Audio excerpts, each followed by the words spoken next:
श्रीमद्भगवद्गीता त्रयोदशो अध्यायः।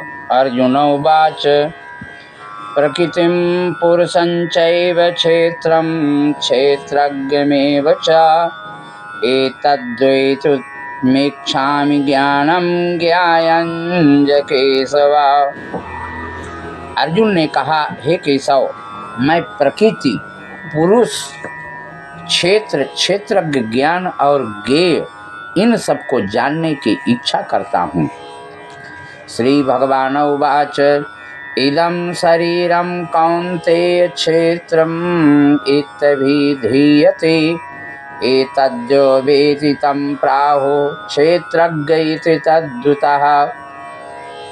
श्री भगवान ने कहा, हे कौन्तेय, यह शरीर क्षेत्र नाम से अभिहित होता है तथा जो इसे जानते हैं और क्षेत्रज्ञ के ज्ञान से संपन्न व्यक्तिगण उन्हें क्षेत्रज्ञ नाम से अभिहित करते हैं। क्षेत्रज्ञं चापि मां विद्धि सर्वक्षेत्रेषु भारत क्षेत्र क्षेत्रज्ञयोर्ज्ञानं यत्तज्ज्ञानं मतं मम। हे भारत, समस्त क्षेत्रों में मुझे ही क्षेत्रज्ञ जानो। देह रूप क्षेत्र तथा जीव और ईश्वर रूप क्षेत्रज्ञ को जो तत्व ज्ञान है, मेरे मत में वही ज्ञान है। तत्क्षेत्रं यच्च यादक्ष यद्विकार्यतस्य यत् सा चायो यत्प्रभावस्य तत्सभासेन मे शृणु।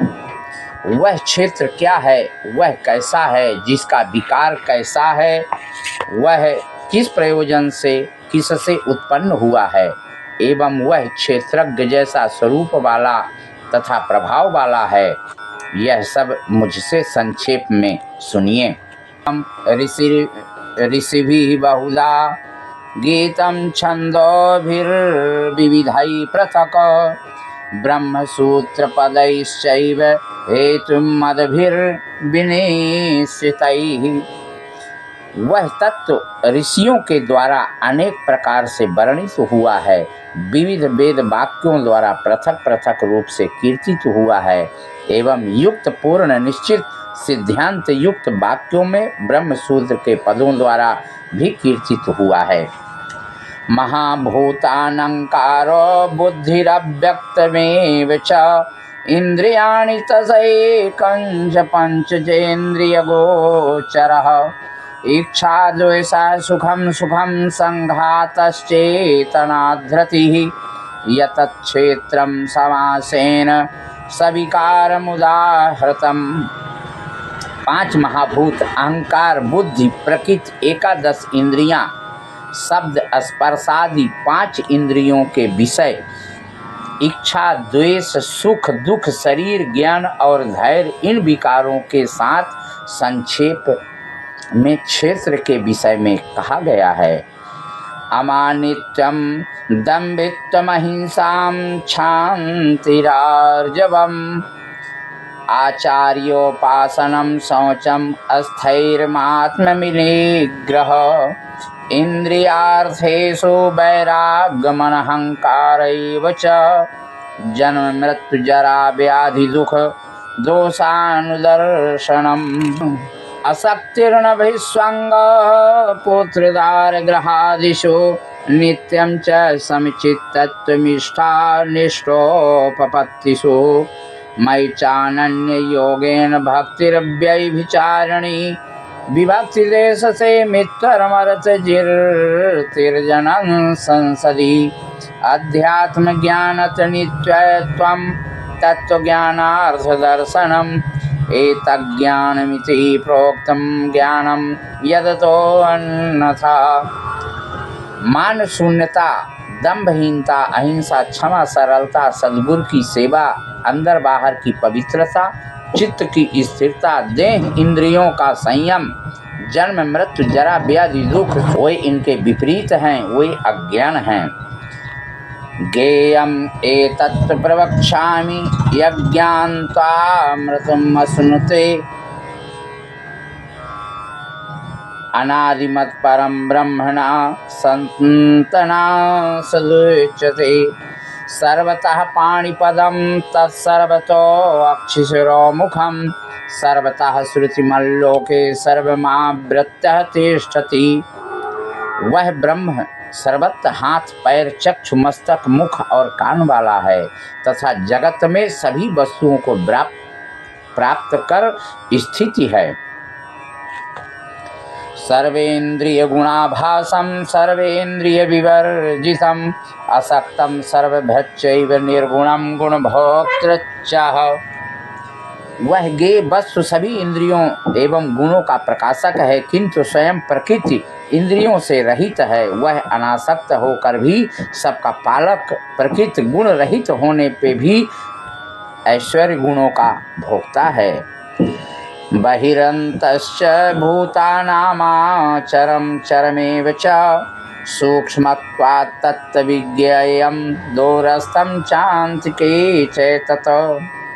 वह तत्व वस्तु सभी भूतों के अंदर बाहर वर्तमान है, उससे ही स्थावर जंगमात्मक जगत है। अत्यंत सूक्ष्म होने के कारण भी वह दुर्गेय है तथा एक ही साथ दूर और निकट में स्थिति है।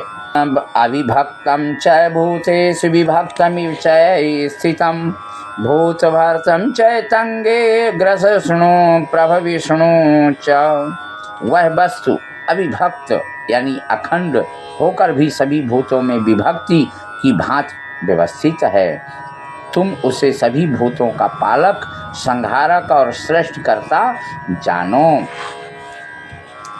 ज्योतिषामपि तज्ज्योतिस्तमसः परमुच्यते ज्ञानं ज्ञेयं ज्ञानगम्यं हृदि सर्वस्य विस्थितम्।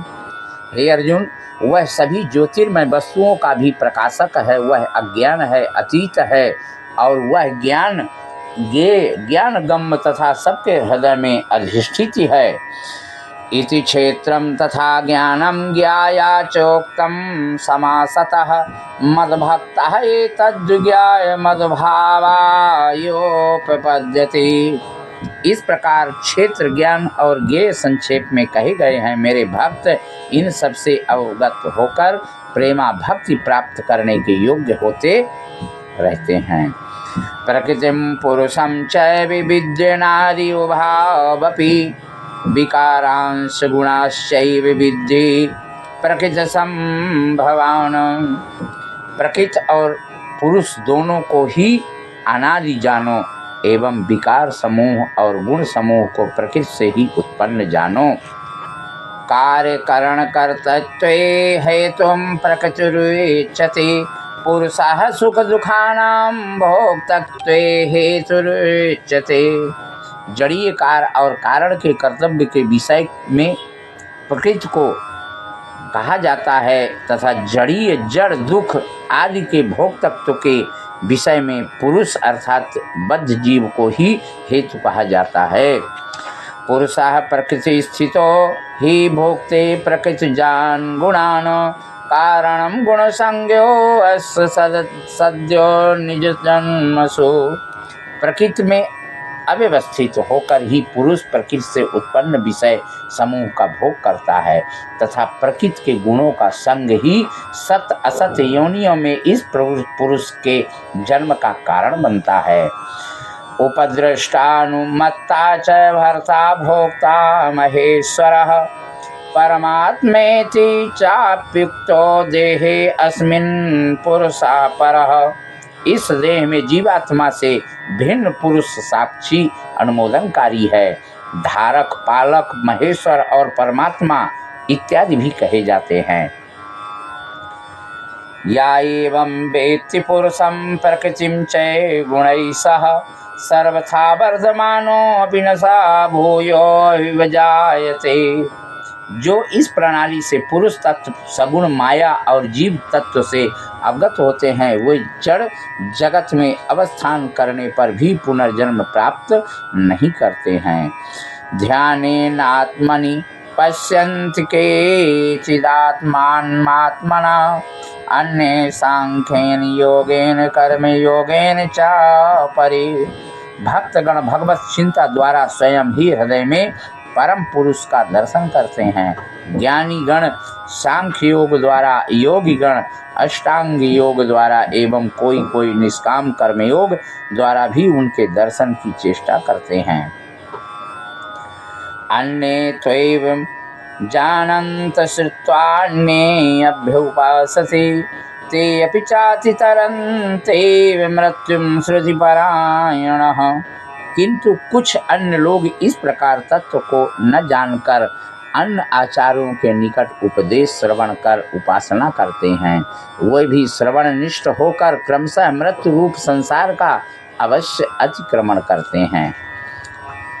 यावत् संजायते किंचित सत्त्वं स्थावरजंगमं क्षेत्र क्षेत्रज्ञ संयोगात् दुहि भरतर्षभा। हे भरतवर्ष, हे अर्जुन, जो भी स्थावर जंगमात्मक प्रणाली उत्पन्न होते हैं वे सभी क्षेत्र और क्षेत्रज्ञ के संयोग से उत्पन्न होते हैं, ऐसा जानो। समं सर्वेषु भूतेषु तिष्ठन्तं परमेश्वरं विनश्यस्त्वं विनश्यन्त्यं यः पश्यन्ति स पश्यति। जो सभी भूतों में समभाव से अव्यवस्थित विनाशशीलों में अविनाशी परमेश्वर को देखते हैं वही यथार्थदर्शी हैं। समं पश्यन् सर्वत्र समवस्थितमीश्वरं नाहि हीनस्तात्मनात्मानं ततो याति परां गतिम्। क्योंकि वह सभी भूतों में समभाव से सम्यक रूप से अव्यवस्थित परमेश्वर को देखकर मन के द्वारा स्वयं को अधपति नहीं करते, इसलिए परम गति उनको प्राप्त होती है। प्रकृतैव च कर्माणि क्रियमाणानि सर्वशः यः पश्यन्ति तथात्मानं कर्तारं स पश्यन्ति। जो सभी कर्मों को प्रकृति के द्वारा ही संपादित देखते हैं तथा आत्मा को अकर्ता देखते हैं वे ही यथार्थ में देखते हैं। यदा भूत पृथग्याभावमेकस्तथमनुपश्यति एतैव च विस्तारं ब्रह्मा संपदन्ते तदा। जब वे भूतों के पृथक पृथक भाव को एक ही प्रकृति में स्थिति और उस प्रकृति से ही उत्पन्न जान पाते हैं तब वे ब्रह्म भाव प्राप्त करते हैं। अनादित्वात् निर्गुणत्वात् परमात्मायामव्ययं व्ययः शरीरस्थोऽपि कौन्तेय न करोति न लिप्यते। हे कौन्तेय, अनादि तथा निर्गुण होने के कारण ये अव्यय परमात्मा शरीर में स्थित होकर भी न कर्म करते हैं और न ही कर्म फल से लिप्त होते हैं। यथा सर्वगतं सौक्ष्मादाकाशं नोपि लिप्यते सर्वत्रावस्थितो देहे तथात्मा नोपि लिप्यते। जिस प्रकार सर्वत्र अव्यवस्थित आकाश सूक्ष्म होने के कारण लिप्त नहीं होता, उसी प्रकार संपूर्ण देह में अव्यवस्थित परमात्मा भी दैहिक गुण दोषादि से लिप्त नहीं होते। यथा प्रकाशत्येक कृत्स्नं लोकमिमं रविः क्षेत्रं क्षेत्री तथा कृत्स्नं प्रकाशयति भारत। हे भारत, जिस प्रकार एक सूर्य इस संपूर्ण जगत को प्रकाशित करता है उसी प्रकार परमात्मा संग्रह देह को प्रकाशित करते हैं। क्षेत्र क्षेत्रज्ञयोर्मेवमन्तरं ज्ञान चक्षुषा भूत प्रकृति मोक्षयं ये विदुर्यान्ति ते परम। जो इस प्रकार क्षेत्र और क्षेत्रज्ञ के भेद एवं ज्ञान चक्षु द्वारा प्रकृति से भूत गण के मोक्ष के उपाय से अवगत होते हैं वे परम पद प्राप्त करते हैं। श्री ब्रह्म विद्यायां योग शास्त्रे श्री कृष्णार्जुन संवादे क्षेत्र क्षेत्रज्ञ विभाग योगो नाम त्रयोदश अध्यायः समर्पयामि। बोलिए श्री कृष्णचंद्र भगवान की जय।